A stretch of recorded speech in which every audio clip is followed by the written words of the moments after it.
Hi, friend. Welcome to Holly's Highlights, a podcast designed to encourage, inspire, and equip you to intentionally live your life full of purpose. I'm your host, Holly Curby, motivational speaker, leadership cultivator, marketing strategist, and personal cheerleader. Let's check out today's highlight.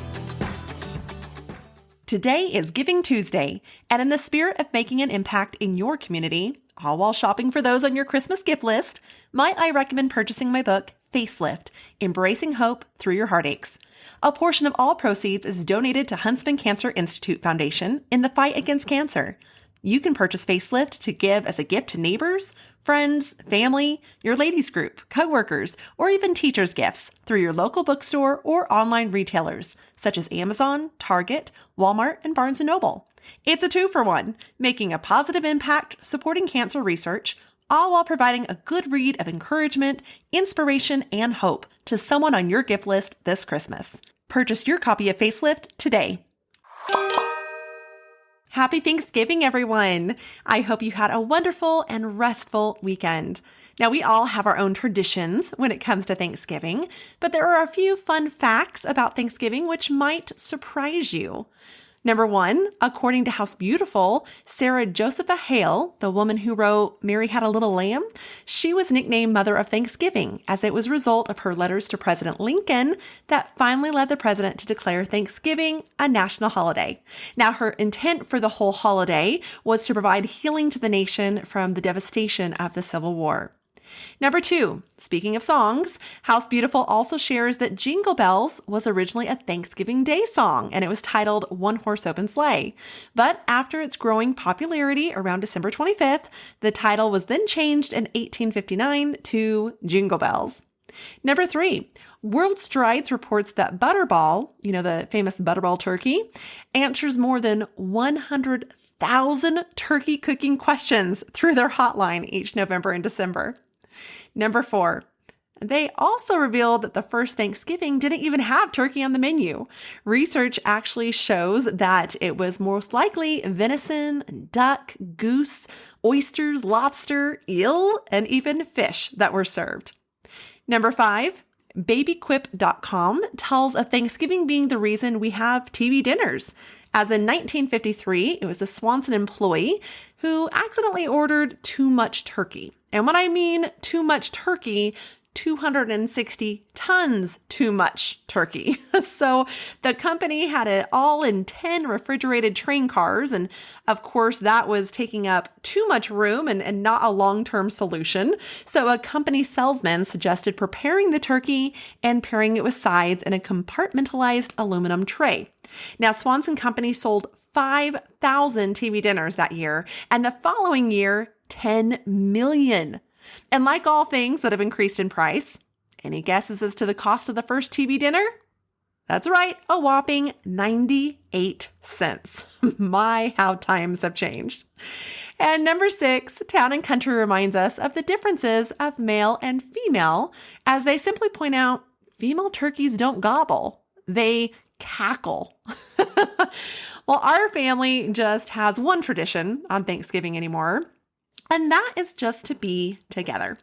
Now, my sister and her family, my brother and his, my dad and me and my kids, we will gather at a house or at a restaurant, in town or out of town.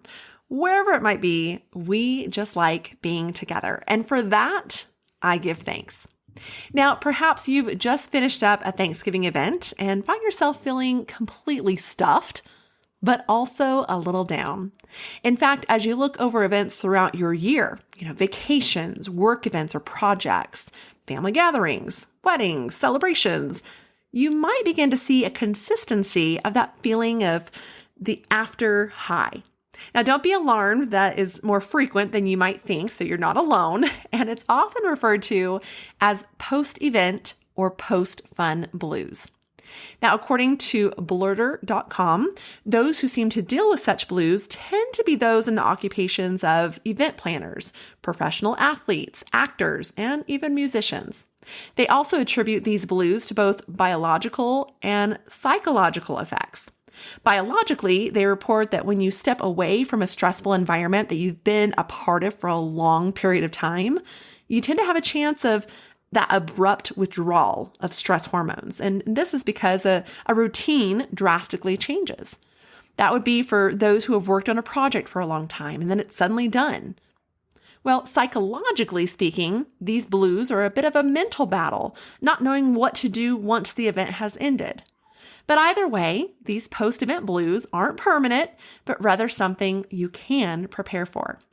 Now, with the season of events before us, Christmas parties, candlelight services, concerts and performances, holiday vacations and travel, more family gatherings, Christmas itself to even New Year's celebrations, I thought perhaps we'd take a look at how to combat these post-event blues in efforts to prevent them or at least make their time shortened. Number 1, rest and unwind. I was a youth director for 10 years, and during this time, we'd spend a lot of time together and even go on a lot of outings or trips together. Ski trips in Pomerelle, Idaho, amusement park trips to Lagoon in Utah, youth camp experiences in Glorieta, New Mexico, camping trips at Timpanogos Cave in Utah, mission trips to Oregon, you name it, we did a lot of trips. We'd get together for ice skating, for baking cookies for a bake sale, or simply to take to senior citizens or shut-ins from our church. We'd serve at the local food pantry or go attend one of the fellow teens' horse competitions or plays or basketball games. Now, I come home exhausted from not just going, but ensuring everyone's safety, getting along, feeling like they belonged and that they were involved, keeping the schedules, overseeing logistics, coming up with lessons plans, being available for each teen to chat as they desired or just needed me to be. Now, I absolutely loved it, but I knew that when I got home, I would need that evening to relax and unwind, for there to be complete quiet in the home so that my brain could rest and I could physically sit and just watch a movie or just do something like that to unwind. Now, for some, post-events are cause for such alone time, so plan for it, whether it be just everyone retreating to their rooms or needing to take a day off. And for others, it's a good workout at the gym or pampering at the spa, organizing clutter. This is totally me every New Year's. Or maybe it's tapping into your creative side of painting or sculpting or dancing, or even having a good cry. I have to laugh at myself, but every time I speak at a retreat, this is what I need. I need a good post-event cry. Well, whatever you need to do to fight those post-event blues, plan for your time to relax and unwind. Number 2, social engagement or a social calendar. So friends, family, whatever fills your cup. I have always loved theater, and when I was in middle school, I did short story competitions. I would practice forever and then compete at competition after competition. Then in high school, I was often the lead in musicals and plays, which required many weeks and long hours each day, rehearsing and preparing for a several-day performance lineup. Now, post-high school, I taught drama for 10 years in the community, and we'd have annual dinner theaters where I'd not only oversee casting and staging and run-throughs, but also ticket sales and program designs and prop and set designs and meal planning and filming arrangements, and the list goes on, you name it. Well, all of this led to a complete fulfillment and a high at each performance night. There's nothing like that feeling of being on stage. But the day after the final performance and cast party, I would feel such an emptiness, like a void. I missed the excitement leading up to the performances. I missed being around everyone. Often in our post-fun blues, we simply need to keep our social calendar filled. Now, not to the point of burnout or not getting the rest our bodies need from such projects, but a dinner with friends, a shopping outing with your mom or your sister, or even a phone call with your bestie. So whatever brings a smile to your face and whomever that is with, add a thing or two to your social calendar.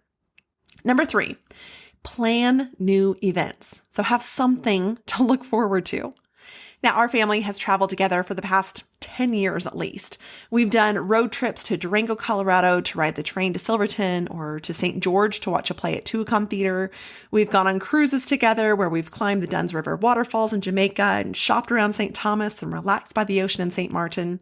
We've goofed around in Disney World and we've whale watched in Alaska, parasailed and cliff jumped and surfed in Hawaii. We absolutely love being all together, our family herd. We've had so much fun and spent so much intentional time together that once I've gotten home, I miss them. Feelings of loneliness have set in and discouragement where I long to be in their presence again and almost fear of being left out or missing out. I've learned to combat that with simply planning something to look forward to.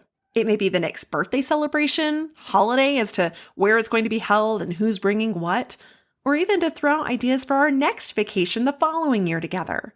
But planning those new events, that next thing, so that you have something to look forward to. Number 4, document or share your moments.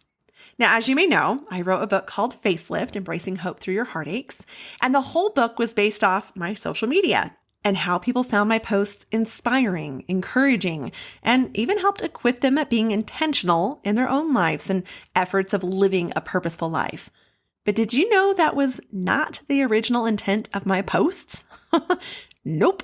They were actually just for me, a scrapbook of sorts, which I could look back on and see God's goodness of fun times, memories made, blessings given.